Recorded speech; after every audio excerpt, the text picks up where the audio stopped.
Hello, I'm Annie Sloan, and today I'm going to do a great trick.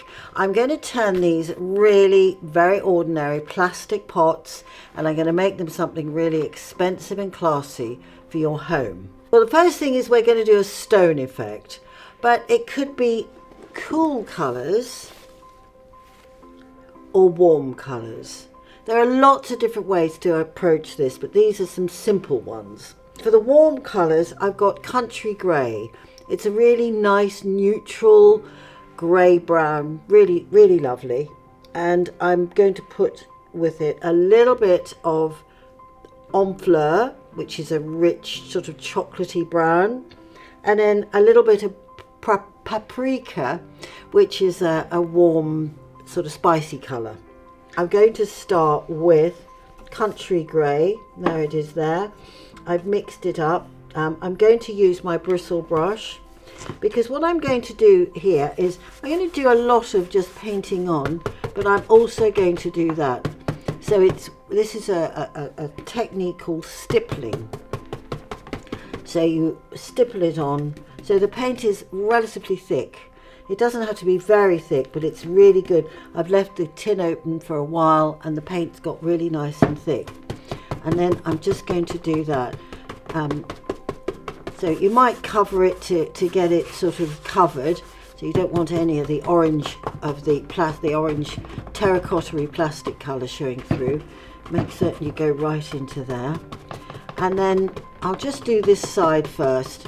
I would generally do the whole thing in this colour and then go back while it's still wet. It's good if it's all wet. So I'm going to take a little bit, while this is still wet, this has got the colour on it. I'm not going to clean it.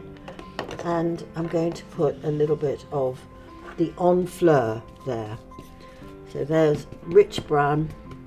And now a little bit lighter, I'm going to bob onto there. Stipple again. Turn the brush around, because if you're not careful, you get the same marks again and again. And maybe the side of the brush again as well. So I'm working into the wet paint and it's building up a really nice patina. There are lots and lots of ways to do this, but that is a good one. I've used the word patina there. Patina just means a look, a sort of finish, a textured finish. So I've got that. Now my last colour was a little bit of the paprika. So I don't want lots of that. So I'm just going to put that onto there, and now maybe just warm bits of it here and there. What I've got there is 3 different shades of colour. It's often called tones, and so I've got the dark tone, which is sort of grounding it. So some places I might go a bit more of that.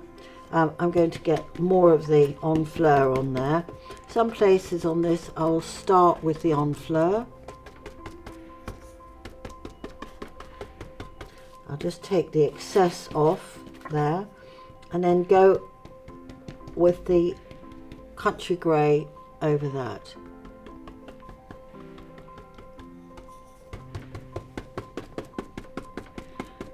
Don't panic. So there, I've got it a bit blobby. Don't worry about that at all.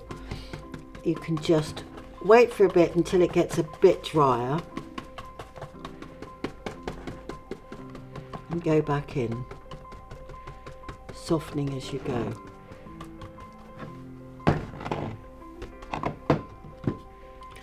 So it's a question of building it up as you like it. You could have more of the paprika colour or less of the paprika colour.